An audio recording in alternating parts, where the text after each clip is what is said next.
Bueno, buenos días a todos. Como bien ha dicho la compañera, mi nombre es Miriam. Agradezco a todos por estar aquí, pero sobre todo a la organización del evento por brindarme la oportunidad de poder exponer aquí mis conocimientos en una materia que yo siempre digo que aprendemos todos los días, todos de todos. Y sobre todo, para compartir hoy algunos aspectos claves sobre un tema fundamental en esta materia, ¿no? En contratación, de cómo se construye y cómo se ajusta ese presupuesto en el marco de la ley de contratos. Una ley que al final está impulsada por la necesidad de promover transparencia, eficiencia y sostenibilidad en el uso de los recursos públicos, ¿no? Es decir, asegurar que cada euro que se invierta se traduzca en un valor real para la ciudadanía, ¿no? Yo, con tan poco margen temporal de tiempo que tenemos aquí para un tema tan no solo amplio y complicado, sino también que ha sido causa de muchas discusiones jurisprudenciales doctrinales, voy a intentar centrarme en eso, ¿no? En el proceso de cómo podemos elaborar un presupuesto base de licitación. Una fase, yo creo que a mi juicio bastante crítica, ¿no? de dónde y cómo establecer ese importe máximo que la Administración está dispuesta a asumir para adquirir bienes, servicios o ejecutar obras. Yo, a ver si... Ahora. Como les decía, he intentado englosar brevemente en esta tablita, ¿no? de contenidos las partes en las que me volví loca intentando hacer las diapositivas para poder dar la mayor información posible. La he dividido finalmente así, ¿no? En primer lugar, vamos a ver una breve delimitación conceptual de tres conceptos que ahora veremos y que yo creo que independientemente si estamos metidos en la jerga jurídica de la ley de contratos, nos cuesta a veces diferenciar, y si no tenemos ningún concepto, estamos empezando a estudiarla, es bastante importante tenerlo en cuenta, ¿no? Luego vamos a ver qué nos dice la ley de cómo se realiza, cómo se estima ese presupuesto base de licitación de manera adecuada y coherente con los valores del mercado, y lo enlazaré con las problemáticas que derivan de la propia legislación, de la ley, ¿vale? Y esto a su vez lo vamos a enlazar nuevamente con los requerimientos del 100.2 de la ley de contratos.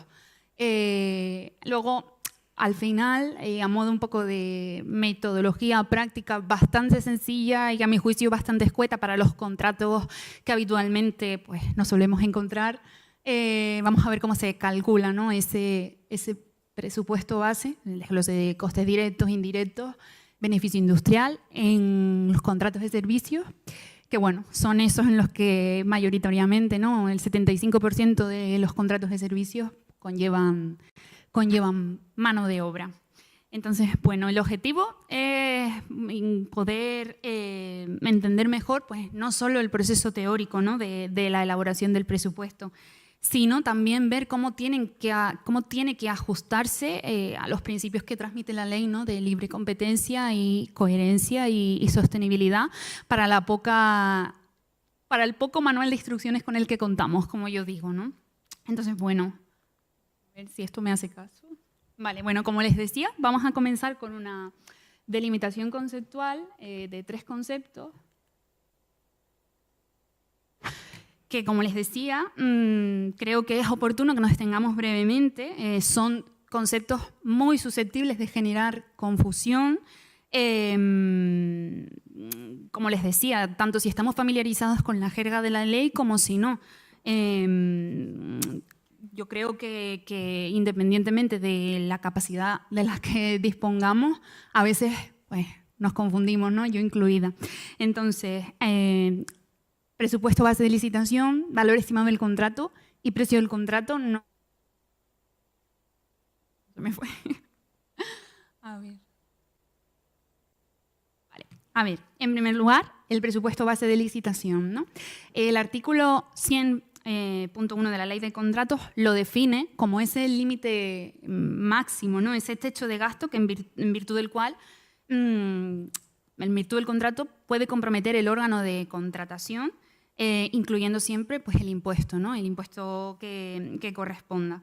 Esta definición se encuentra entroncada, ¿no?, directamente, yo pienso, con las obligaciones presupuestarias que tiene el ente público que corresponda, del que se trate, y sus políticas de control de gasto, ¿no? Al final, pues, es ese límite máximo que tienen que sostener.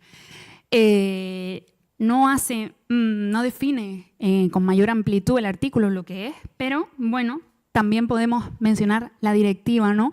La directiva en su artículo 26.4b no lo define o lo expresa directamente, pero sí indirectamente establece que serán inaceptables las ofertas cuyo precio rebase el presupuesto del Poder Adjudicador como se haya determinado y documentado antes del inicio del procedimiento de contratación, ¿vale? Entonces, bueno, de aquí lo que podemos extraer es eso, ¿no? Que el artículo impone a los órganos de contratación a esa obligación de velar porque ese presupuesto sea adecuado, ¿no? Sea adecuado, coherente y a los precios de mercado. Y, por supuesto, deberá desglosarse en el pliego de cláusulas administrativas o en el documento que en ese momento esté rigiendo la licitación, ¿no? Tanto los costes directos, los indirectos, otros eventuales gastos, luego veremos lo que son, y sobre todo también el método de cálculo que se haya determinado, que se haya aplicado para esa determinación. Entonces, bueno, como aspectos generales, porque es importante que lo tengamos en cuenta, el valor del presupuesto base de licitación se determina para tomar la decisión de gestión en la contratación pública, ¿no? Es, como bien decía la compañera y bien estamos recalcando, es establecer ese techo o ese límite de gasto que se puede comprometer en una contratación. A efectos también prácticos creo que tiene bastante trascendencia, ¿no? Porque es un valor que no puede excederse en las ofertas que proporcionen los licitadores, ¿no? Una oferta que supere el umbral establecido en el presupuesto base de licitación automáticamente quedaría excluida. Entonces, bueno, en ese aspecto es muy importante. Luego, el valor estimado del contrato. El artículo 101 de la ley establece pues, las pautas que hay que tener en cuenta para realizar ese cálculo. No es tanto un cálculo, sino tener en cuenta que entra y que no, mal hablando. Pero bueno, con carácter general, para obras, servicios y suministros, el valor estimado consistirá en el importe total sin impuestos, pagadero según las estimaciones. Yo siempre digo que el valor estimado es un valor teórico del contrato, en el cual pues, también tenemos que incluir las eventuales prórrogas que hayan en ese contrato, las primas o pagos adicionales e incluso pues, las potenciales modificaciones que estén previstas en el pliego, ¿no? Entonces, yo siempre creo o digo que realmente es una ficción jurídica porque la principal relevancia que tiene a efectos prácticos no es otra que determinar aspectos como cuál es el procedimiento aplicable, ¿no? O sea, nos va a determinar, pues, podemos llegar a acudir, o sea, sería legítimo acudir a un procedimiento de contratación menor o tenemos que irnos a un abierto.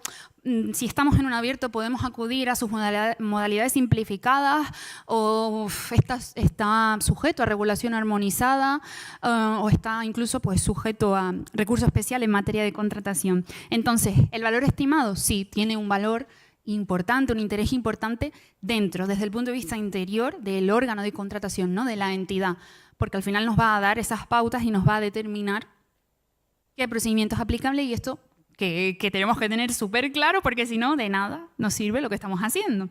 Pero bueno, ciertamente creo o es un poco irrelevante cara al licitador porque al final contiene incluso prestaciones económicas, ¿no? Monetarias que no sabemos siquiera si se van a llegar a ejecutar, ¿no? Si se van a llegar a utilizar.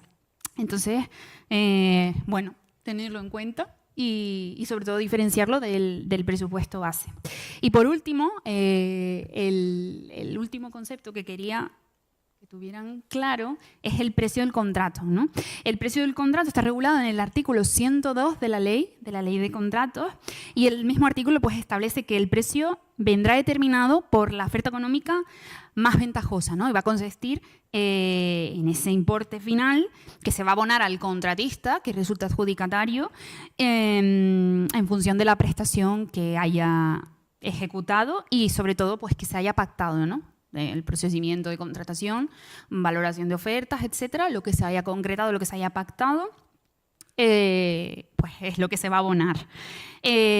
Aspectos característicos del precio, bueno, deberá ser cierto, con carácter general, va a estar expresado en euros, bueno, sin perjuicio de que se pueda hacer en monedas diferentes de euro, que se haya pactado su pago mediante pues, otras contraprestaciones que no vamos a entrar, porque si no, estamos aquí 10 días. Bueno, puede venir determinado a tanto alzado, es decir, un precio para la totalidad del objeto del contrato o en términos de precios unitarios, ¿no? Esos precios unitarios que son pues, referidos a componentes de la prestación y que, bueno, pues ejemplos que supongo que sabrán, pues un precio hora, un precio por asistencia a un evento, esos son precios unitarios. Algo que me parece interesante, aunque no sea del todo temático, ¿no? Con el tema que estamos abordando, es que la Junta Consultiva en su informe 52/2009 estableció, porque a veces tenemos la creencia de que el precio siempre tiene que ser cierto, ¿no? Siempre tiene que ser fijo. Y la Junta Consultiva en este informe estableció que el precio sea cierto no implica que necesariamente sea siempre fijo, ¿no? Un precio cierto no tiene por qué ser fijo porque, bueno, pues cabe variación de precio en función de, por ejemplo, si se incumple o si se incumple el contrato, ¿no? O sea, no vamos a tener siempre un precio fijo porque si lo hacemos mal no vamos a obtener el precio pactado al principio. Entonces, bueno, tenerlo siempre en cuenta. Entonces, bueno, no me lío más. En resumen y en definitiva, 3 conceptos que quería pues, explicar. Presupuesto base de licitación, valor estimado del contrato y precio del contrato, ¿no?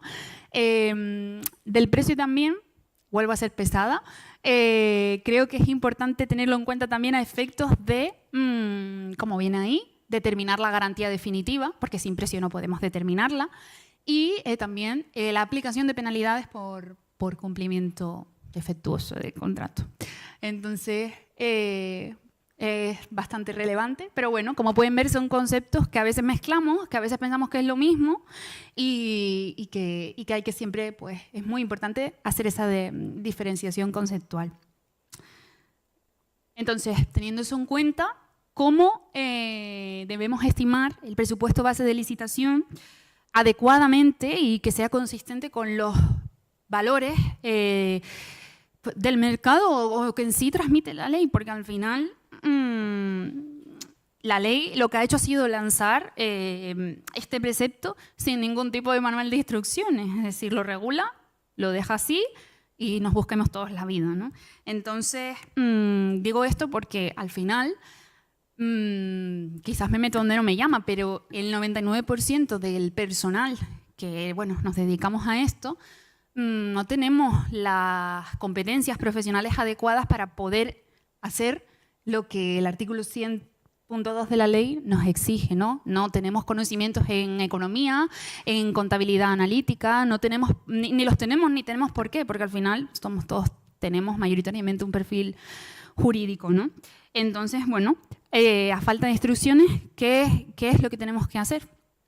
¿Cómo determinamos esos contenidos adicionales, ¿no? Que establece el artículo?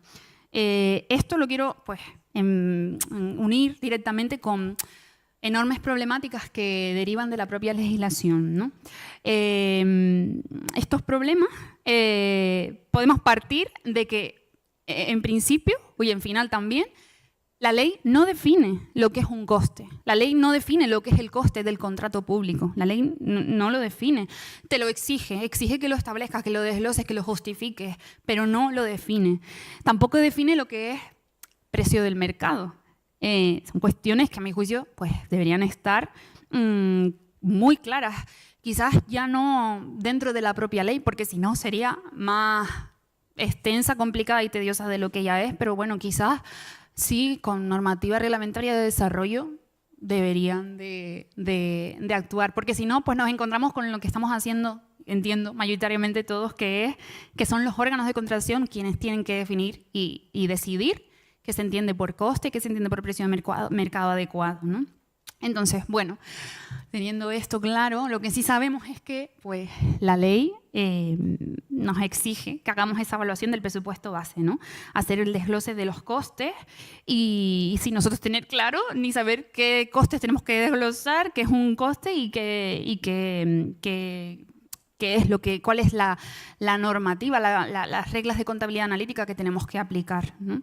Entonces, esto sobre todo lo digo porque hay que tener claro que lo que estamos desglosando, calculando para que no nos recurran el procedimiento, no es solo lo que nosotros estamos pensando que es, también hay que tener en cuenta que son las empresas las que están haciendo sus ofertas, ¿no? Las que están acumulando sus recursos y sus factores productivos a los bienes y servicios que nosotros necesitamos contratar. Entonces, creo que es importante, ¿no? Entonces, ¿qué es coste del contrato y qué es precio del mercado, ¿no? Como les decía, ni la ley, ni la directiva, ni el reglamento definen lo que es coste del contrato. Simplemente se limitan a establecer pues, un listado de los elementos, ¿no? Que tienen esos costes, pues que si mano de obra, que si materiales, que si gastos generales y demás, pero no nos da una definición o unas instrucciones de cómo tenemos que hacerlo, ¿no? Si lo definimos de acuerdo a la teoría contable, que no tenemos por qué, pero lo tenemos que definir así, se define pues, como lo que ven ahí, ¿no? La medida, en términos monetarios, de los recursos sacrificados para conseguir un objetivo determinado, ¿no? Esto viene a ser no otra cosa que el valor de los recursos necesarios que utiliza el contratista para cumplir con el contrato, ¿no? Con el objeto del contrato. Entonces, ¿qué me interesa que sepan aquí? Bueno, que no está definido, que tenemos que tener en cuenta esa definición, pero sobre todo que no es lo mismo coste que precio del contrato, porque también son dos conceptos que a veces mezclamos, ¿no? No es lo mismo coste que precio. Precio lo acabamos de definir con anterioridad, y no es más que el valor de la contraprestación que se tiene que pagar por ejecutar esa obra, ese servicio, entrega de ese suministro, y el coste, pues no es lo mismo, ¿no? Al final yo creo que el beneficio que va a sacar el contratista se calcula realizando la resta entre, bueno, el precio, que es lo que me van a abonar, con lo que a mí me cuesta. Y es ahí tendremos el beneficio. Creo que con este ejemplo pueden entender la diferencia de ambos conceptos, ¿no? Y luego, por otro lado, tenemos el precio del mercado, ¿no? El precio del mercado forma parte de lo que yo digo, la carpeta o como lo quieran llamar, de los conceptos jurídicos totalmente indefinidos, ¿no? Tenemos que tener en cuenta que el precio del mercado no es el precio del mercado al que refieren las teorías económicas, ¿no? Ese que se forma por la integración de la oferta y la demanda en un mercado competitivo, porque el mercado de la contratación pública no es un mercado competitivo al uso, pueden haber varios o incluso un proveedor único y el comprador siempre va a ser la administración, no el ente que lo esté contratando, ¿no? Entonces, no es un mercado abierto como puede ser, pues no sé, el mercado de las frutas. Cuantas más manzanas se ofrezcan, pues más baja el precio, ¿no? En la contratación pública, pues no es así. Entonces, lo que parece ser es que la ley nos exige, nos indica que teniendo en cuenta que para el contrato de obras sí está definido, ¿no? En sus artículos 130 y 131, cómo se tiene que elaborar ese presupuesto, ¿no? A través del proyecto, que tampoco nos vamos a meter. Lo que sí nos exige es que elaboremos un coste completo, ¿no? Un coste radical que a su vez pues, indiquemos junto con el beneficio industrial.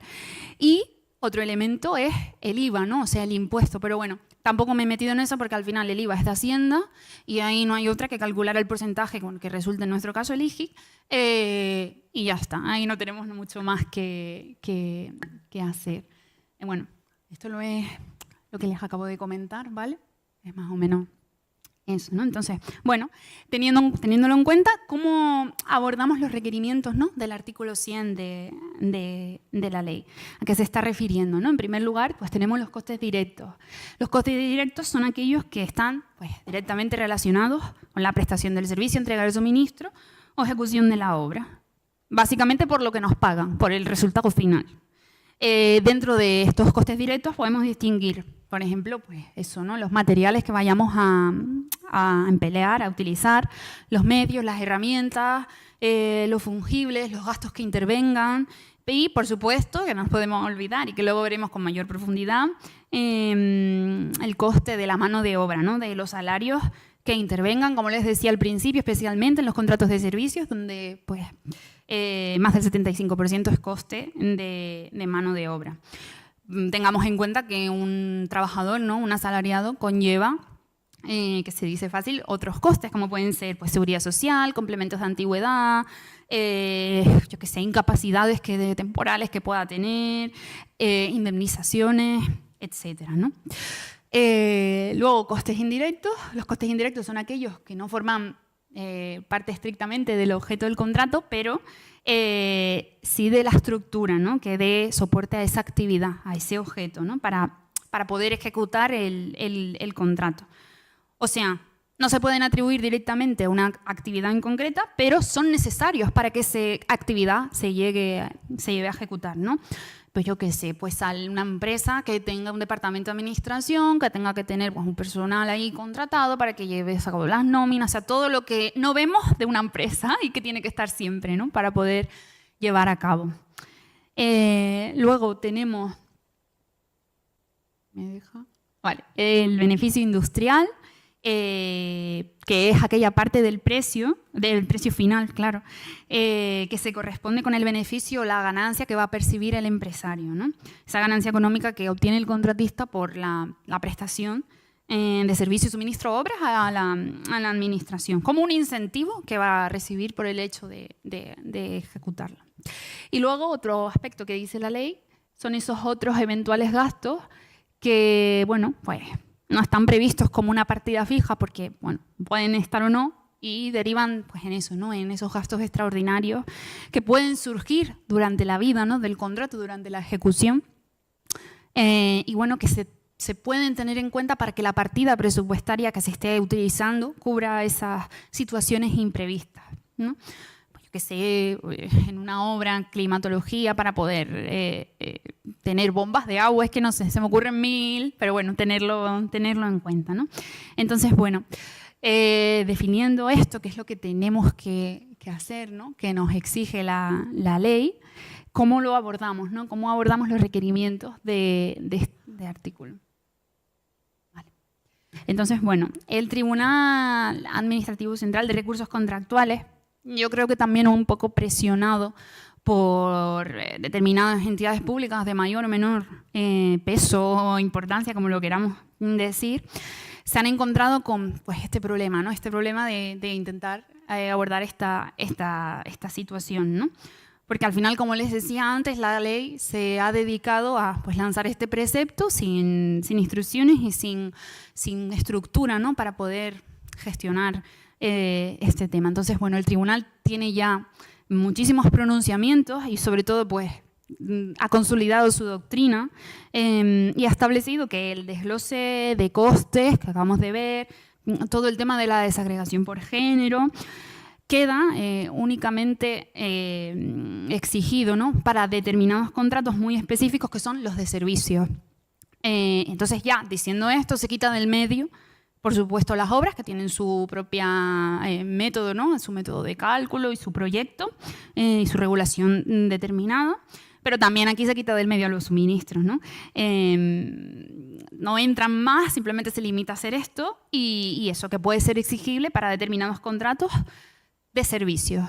Y además los lista. Los lista de la siguiente manera. Dice que son pues, los servicios de seguridad, los servicios de limpieza y otros similares. Los otros similares nos los imaginamos, no sabemos cuáles son los otros similares, podemos sospecharlo, pero nos los tenemos que imaginar.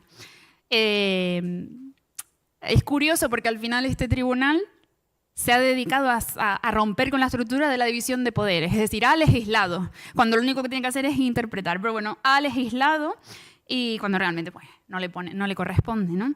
Entonces, bueno, lo que hace es reducir la problemática con la que se encuentra el personal, los órganos de contratación para cumplir con los requerimientos de este artículo y bueno, como yo digo, ir escapando un poco cuando no cuando no sabemos cómo hacerlo, ¿no? Es un poco imposible.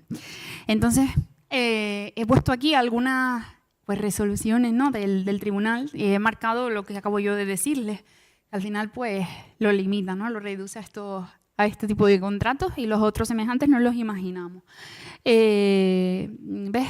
Dice, pues la realidad se refiere a que son concretos y determinados, no aplica a contratos de suministro ni obras, ni a todos los de servicios. Bueno, redunda un poco en lo mismo, ¿no? Las puedo pasar, si quien quiera, las diapositivas y las resoluciones. Vale. Entonces, bueno, llegados a este punto, y si esto me deja, ahí. No sé cómo voy de tiempo.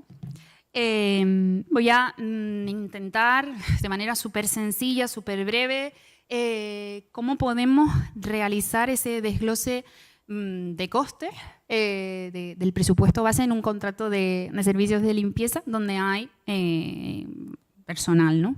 Al final estoy cumpliendo con lo que dice el tribunal porque les he puesto un contrato de limpieza y bueno, donde los costes pues, de los trabajadores forman parte del precio total del contrato.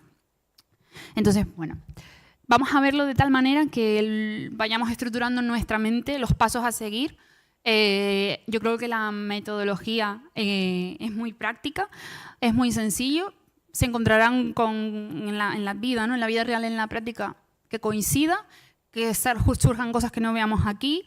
La mayoría de órganos de contratación disponen de un Excel con la fórmula automática para poderlo desglosar. Yo voy a la antigua, lo voy a desglosar de manera manual y espero que les sirva, ¿no? Entonces, bueno, primero vamos a ver los datos básicos que hay que tener en cuenta para poder calcular el presupuesto. Luego vamos a ver cómo podemos utilizar ese presupuesto para que nos dé un dimensionamiento del servicio, o sea, que el servicio se cubra todo lo que necesitamos y nos dure en el tiempo de lo que va a durar la prestación, ¿no? Luego vamos a ver cómo calculamos cuando hay subrogación y cuando no la hay, porque podemos encontrarnos con que en los servicios la empresa saliente venga con el listado de subrogados y luego en el último momento veremos el beneficio industrial y los costes indirectos, pero ya les digo de manera muy sencilla y muy breve. Entonces, como el paso primero, como les decía, es qué datos tenemos que tener en cuenta, ¿vale?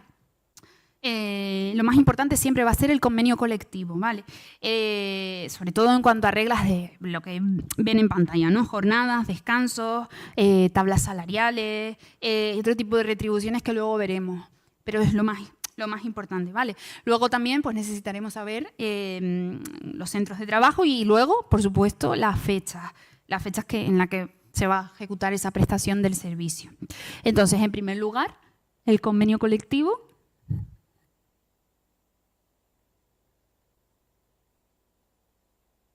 Ahora, dentro del convenio colectivo, ¿dónde nos tenemos que fijar, no? Bueno, en las jornadas y descansos, eso por supuesto, las tablas salariales, sobre todo teniendo en cuenta pues, los complementos salariales que existan, ¿no? Que prevea el convenio, nocturnidad, días festivos, etcétera, ¿no? La antigüedad, sobre todo, también a efectos de si hay subrogación, tenerla en cuenta. Y, por supuesto, nunca olvidarnos de si el convenio prevé un incremento salarial, ¿no? Un aumento salarial en virtud de los años que vayan pasando. Otra cuestión que a veces pues, es que no sabemos, ¿no? Cómo tenerlo en cuenta es qué convenio es el que resulta de aplicación, ¿no? Y aquí pueden darse dos opciones posibles. Lo normal es que la empresa saliente ya nos indique cuál es el convenio que se va a utilizar, ¿no? Pero si es un contrato nuevo, es decir, una prestación que se va a contratar por primera vez, ¿no? Contratos de nueva creación, tendremos que atender, por supuesto, a la actividad económica que se va a realizar, o sea, cuál es la principal actividad que va a cubrir ese servicio y, por supuesto, la ubicación, porque sabemos que existen convenios estatales, convenios autonómicos, convenios locales, convenios de empresa. Entonces, bueno, lo más importante siempre será aplicar el más específico. Vale, entonces, esas dos claves nos van a decir cuál es el convenio a aplicar. Luego, como les decía, los centros de trabajo, es importante listarlos por localidad, sobre todo a efectos de conocer el calendario laboral, ¿no? Los días festivos que van a tener un impacto en los costes del contrato, y ordenarlos, yo creo, también por localidades o por calendarios laborales, para tener un orden estructurado de lo que tenemos que ir desglosando, ¿no? Nuevamente, el convenio colectivo, porque distintos centros de trabajo pueden tener diferentes convenios colectivos, y los días y horarios de apertura para poder planificar y dimensionar el servicio.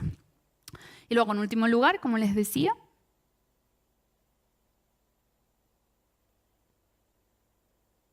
la fecha estimada y la duración del servicio, ¿no? Bueno, ahí les he puesto que es necesario, por supuesto, conocer el periodo del contrato para poder encajar los costes en ese desglose que vamos a hacer. Entonces, teniéndolo en cuenta, ¿cómo podemos asegurar que vamos a cubrir bueno, esas necesidades, ¿no? Tenemos dos vías, tenemos que tener en cuenta muy rápido, ¿no? Si va a haber turnos fijos, ¿no? Si existen turnos fijos que estén ya predefinidos en los centros de trabajo, ¿no? Horarios que sabemos que sí o sí tienen que cubrirse, cuántas personas de cada categoría necesitaremos en cada turno, cosas así.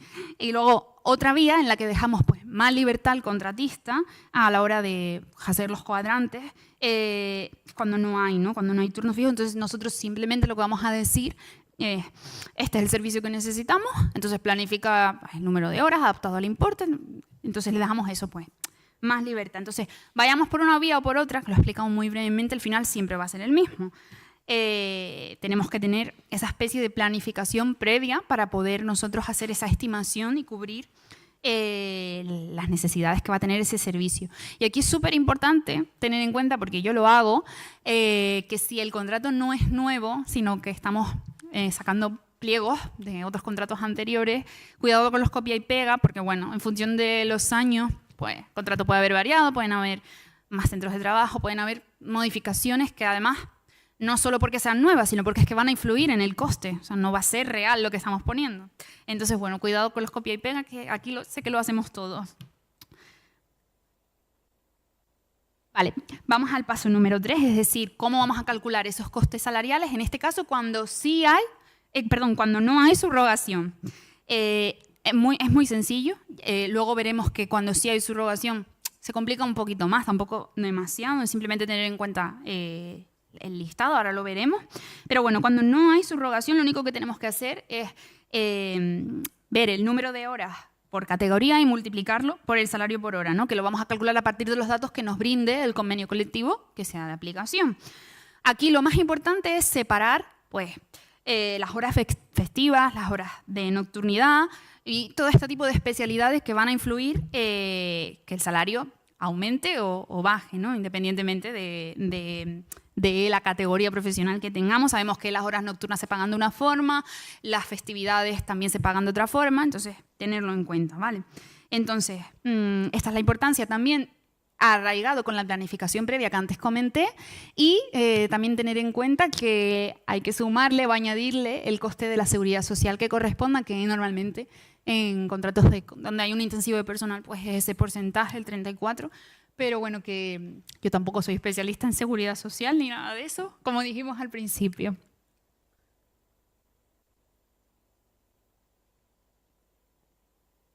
Vale. Entonces, una vez que tengamos el cálculo hecho de lo que acabamos de decir, es importante también tener en cuenta, no olvidarnos de lo que decía al principio, de que pueda el convenio prever un incremento del salario anual, ¿no? Entonces, si el salario va a aumentar por cada categoría y por año, hay que tenerlo en cuenta. Si el contrato va a durar 3 años, hay que calcularlo en función de los 3 años siguientes, ¿no? Ese incremento, ese porcentaje que va a prever el convenio y que yo creo que ahora mismo en la mayoría de convenios, a no ser que sean muy antiguos y estén en fase de negociación, siempre va a prever un incremento, ¿no? Entonces, eso también tenerlo en cuenta. Es simplemente hacer la suma de lo que acabamos de ver, que a lo mejor en teoría parece un rollo, pero si lo ven en la práctica tampoco es demasiado, ¿no? El problema se complica un poco más cuando hay subrogación de personal, ¿no?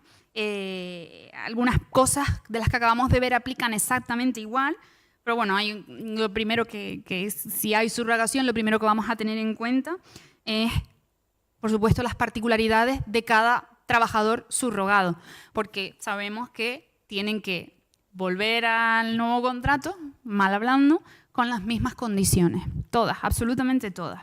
Entonces, lo normal y lo habitual es que la empresa nos otorgue un documento, ¿no? Un listado en la que se verá determinada información de cada una de las personas que haya que subrogar, ¿no? Yo he visto listados de todo tipo, puede venir muchísima información. Ahora, lo que sí tiene que venir como imprescindible, y si no, vamos a tener que solicitarlo, ¿no? Es la información que viene ahí, ¿no?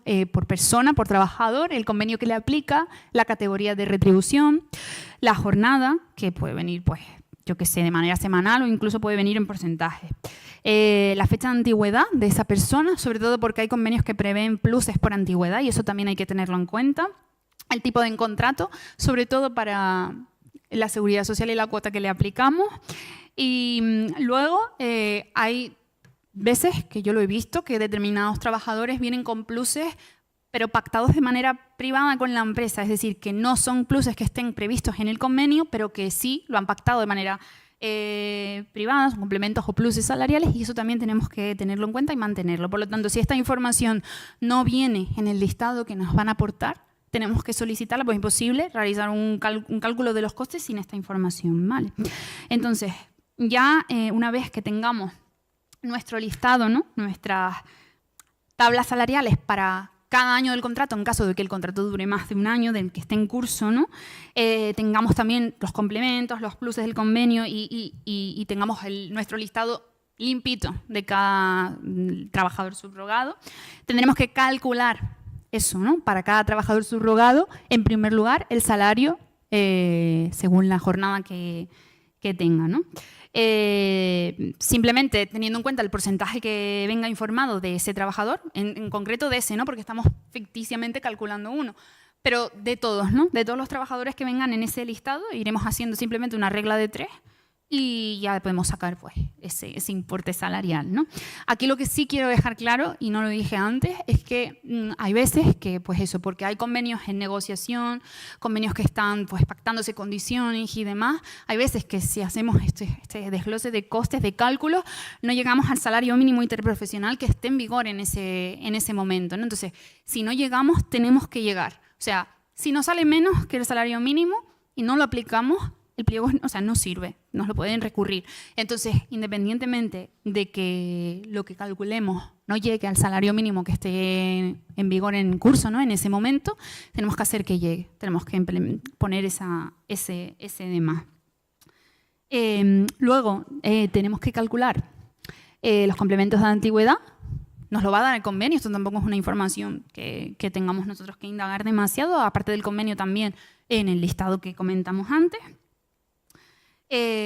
Luego, bueno, otros complementos personales, que es lo que les decía, si está pactado previamente, pues vendrán en el listado, normalmente tienen un apartado de observaciones, cuidado con este, que puede llevar esto y tiene esto pactado, ¿no? Entonces, bueno, ahí ven un ejemplo ficticio del complemento de ese trabajador, ¿no? Luego los pluses que les decía, de las horas nocturnas, festivas, que pueden aplicar según la planificación previa que ya habremos hecho. Pues si tenemos previsto que se haga un domingo, yo qué sé, pues eso hay que pagarlo, hay que tenerlo en cuenta. Y luego, por supuesto, el coste de la seguridad social, que lo va a tener que pagar la empresa, y esto aplica tanto a subrogados como personas que no estén a jornada completa, como los que sí están acá. Aquí lo pagamos todo, no nos libramos, ¿no? Entonces, eso. Y luego, en último lugar, como les decía, tenemos que también calcular pues, los otros costes que están bastante relacionados con los costes indirectos que comentábamos al principio y el beneficio industrial, ¿vale? El beneficio industrial en servicios normalmente va a ser siempre un 6% y los costes indirectos yo siempre los suelo calcular con un 13%, pero bueno, puede oscilar entre el 10 y el 20%. Como la ley tampoco nos ayuda, pues libre albedrío y ya está. Vale, entonces, bueno, como conclusión, ese desglose de costes que vamos a hacer, ¿no? A realizar según el convenio colectivo y todo lo que hemos mencionado, más esa planificación nuestra de las necesidades para poder sacar a licitación todos nuestros procedimientos, nos van a dar la justificación del presupuesto base de licitación para cumplir con los requerimientos que establece pues, la ley de contratos, aunque no nos ayude demasiado, ¿vale? Sé que ha sido muy rápido, sé que ha sido... Pero este tema es que si no estamos aquí 10 días, entonces espero que les haya servido un poco de orientación, de clarificar y que, bueno, que entre todos pues podamos aprender. He puesto ahí mi correo, si lo quieren anotar para cualquier consulta, es el correo del despacho. Y espero que les haya servido y muchas gracias a todos por la atención.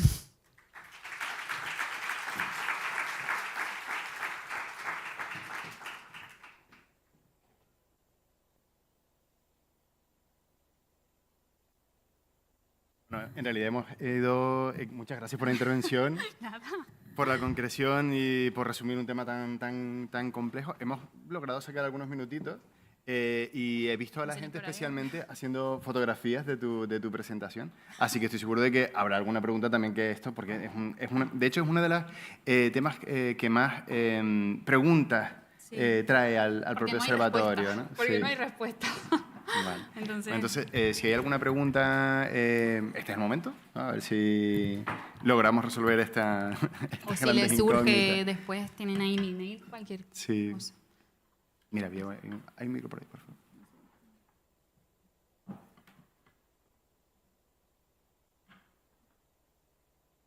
Bueno, ante todo, muchas gracias por toda la explicación y toda la información que nos has dado.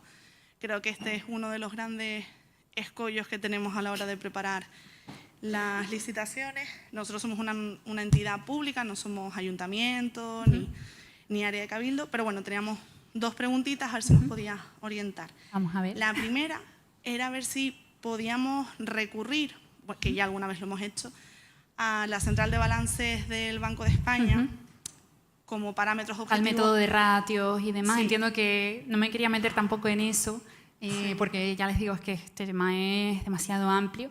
Es una metodología que es directa para el cálculo y que ahora mismo la mayoría de entidades que no saben por dónde tirar, porque al final es lo que estamos viendo, ¿no? Que no hay instrucciones para poder realizarlo, tiran a la metodología de ratios del Banco de España y sí, mayoritariamente sí, o sea, bien, muy bien.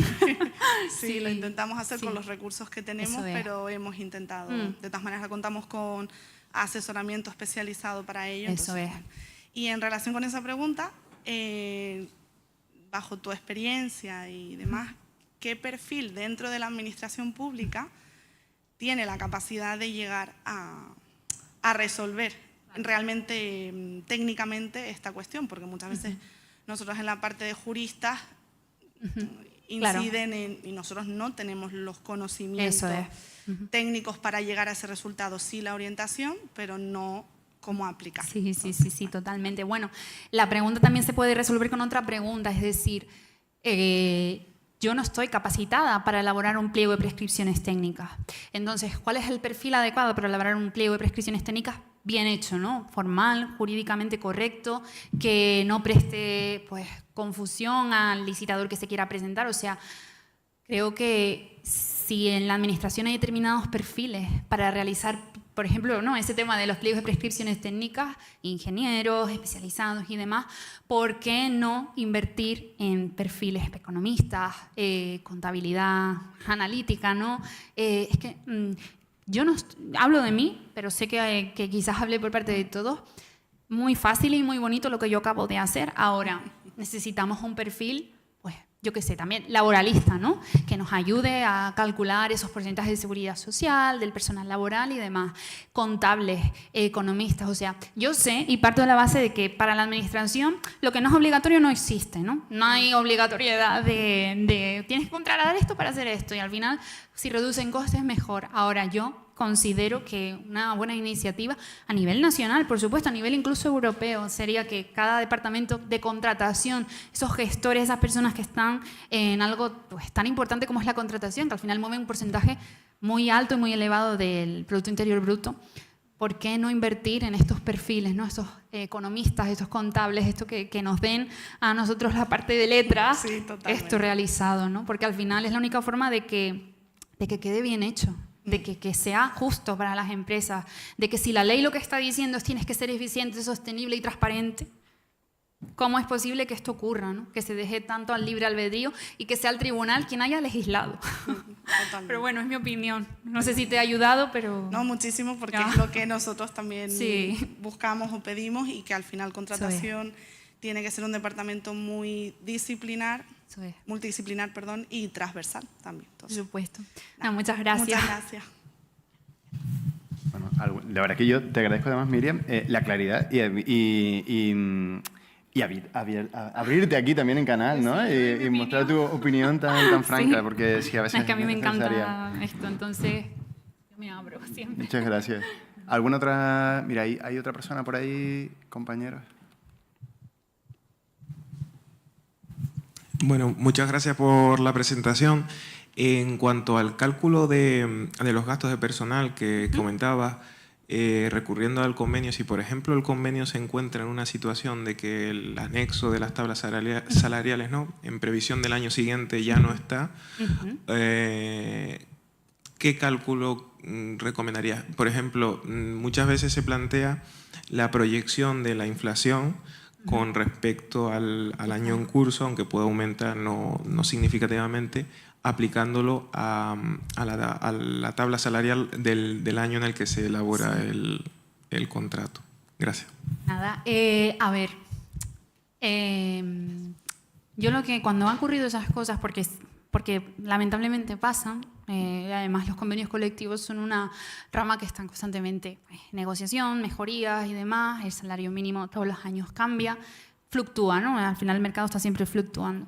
Entonces, ¿qué sería lo ideal para no estar con ese ejemplo de suposiciones, ¿no? De que al final es, pues dado que no está esto, vamos a hacerlo así, y al final son cálculos basados en la suposición. Yo lo que sé que no toda la administración, no todas las entidades, los organismos públicos tienen esta capacidad de la solución que yo voy a decir.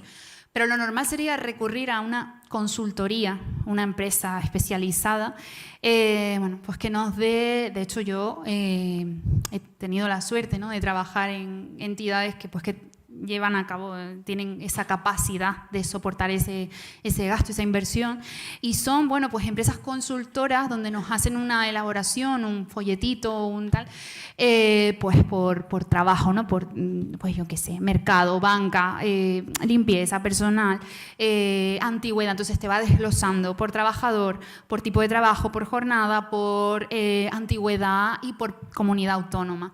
Es la solución que te doy y a lo que yo he recurrido cuando me he encontrado con lo que acabas de decir, que es muy interesante. Pero soy consciente de que al final la mayoría de entidades juegan a esa suposición de, dado que no está, vamos a calcularlo así. Gracias por la pregunta. Disculpa. Muchísimas gracias por atreverte en esta materia tan complicada. Y a mí me gustaría preguntarte dos cuestiones que tenemos nosotros en los servicios sociales en el día a día. La primera, cuando nosotros hacemos un estudio de costes para licitar un servicio y la propia empresa tiene un convenio colectivo propio superior al convenio estatal y provincial, en el estudio de costes tendríamos que contemplar el convenio específico de la empresa. Sí, el más específico, que lo dije antes incluso porque es súper importante, o sea, me gusta mucho tu pregunta porque es súper importante, es decir, siempre en contratación, cuanta más precisión mejor, ¿no? Porque al final, lo que decía antes, lo que no sea obligatorio o no sea preciso, no existe. Entonces, si hay un convenio de empresa, siempre vamos a tener que aplicar ese, porque es más específico y más realista, ¿no?, para lo que vamos a Perfecto. contratar. Y la segunda cuestión es, a la hora de sacar una licitación, a nosotros se nos ha dado el caso que establecemos en el estudio de costes un presupuesto base de licitación. Las empresas o entidades, en este caso sin ánimo de lucro, conocedoras de que se presentan solo, van al tipo. Claro. ¿Qué pasa? Nosotros hacemos contratos, ya de los pocos que nos quedan, porque tendemos a los conciertos, donde sí cabe una revisión, vamos a 2 años, 3 prorrogables. Yo me retraso 2 meses en la licitación. En vez de empezar en septiembre, empiezo en noviembre. Yo esos 2 meses que los llevo a los dos meses, en los 2 años, es decir, ya no acabo en septiembre, acabo en noviembre, el convenio colectivo me dice, o que yo he presupuestado, porque tampoco está en vigor, que es superior, con lo cual nos pasamos del presupuesto base de licitación. Ujú. No sé si me expliqué Sí, bien. te entendí perfectamente y Muchísimas gracias. nada, a ti. Es que yo creo que el problema está en que hay que tener en cuenta, y no quiero, o sea, no lo dije antes para no liarlos, pero yo creo que hay que tener en cuenta que el presupuesto base de licitación va a ser siempre un valor estimado. No confundirlo con el valor estimado del contrato, pero va a ser siempre un valor estimado, porque al final, por mucho que tú digas, sí, este es mi techo límite de gasto, y de aquí, si tú vale, maravillosa la teoría. Pero pueden pasar ejemplos como lo que me estás comentando, ¿no? Que al final, pues, por dilaciones, por cualquier motivo, se retrase el inicio de ejecución, o durante la ejecución puede ocurrir cualquier cosa, ¿no? Es que esto es imprevisible y no sabemos. Entonces, claro, ahí habría que indagar que si revisión, que si modificación no prevista, pon el porcentaje del artículo, o sea, habría que ir, a ver, ¿cabe esto? No, paso a la siguiente opción. Y así, o sea, es que no hay una respuesta fija es aplicable al caso concreto que me comentas. No sé cuál es la solución que normalmente hacen o realizan, ¿no? Pero lo que sí te diría es eso, ¿cabe revisión? No. ¿Hay modificación prevista? No. Vamos a ver si el porcentaje mínimo para las modificaciones no previstas podemos aplicarlo para cubrir ese... Es que según el caso. No sé si te ha ayudado. Sí, y sí, si quieres me lo puedes preguntar y lo vemos con perfecto. mayor detenimiento. Es muy complicado. Es difícil, sí. Muchísimas sí. gracias. A ti. ¿Alguna otra pregunta? Mira, por aquí. Aquí delante, compañeras.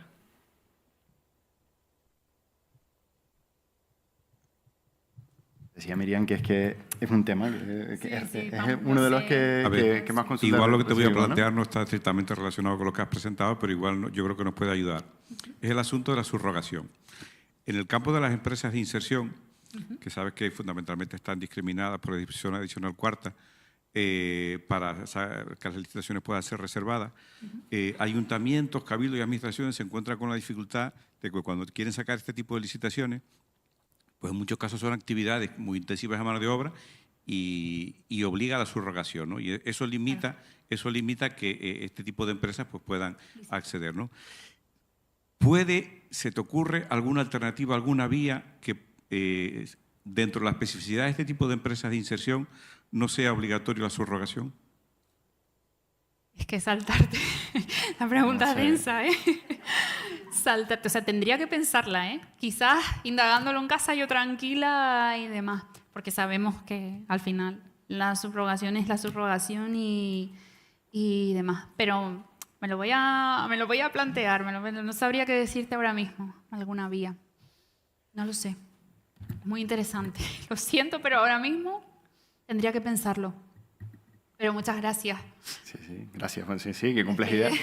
Creo que el observatorio también se queda dándole vueltas, ¿no? A cómo responder esto. ¿Alguna otra pregunta? Yo le decía que efectivamente lo que digo, ¿no? Que esto es de las demandas que más recibimos en el observatorio. Recogemos todas esas preguntas y también contamos con Miriam para que nos ayudes a resolverlas, ¿no? Cuando quieran. Muchas gracias, A Miriam. ustedes. ¿Hay alguna por aquí? ¿Sí? ¿No? Vale, pues cerrado. Pasamos a la siguiente. Muchas gracias.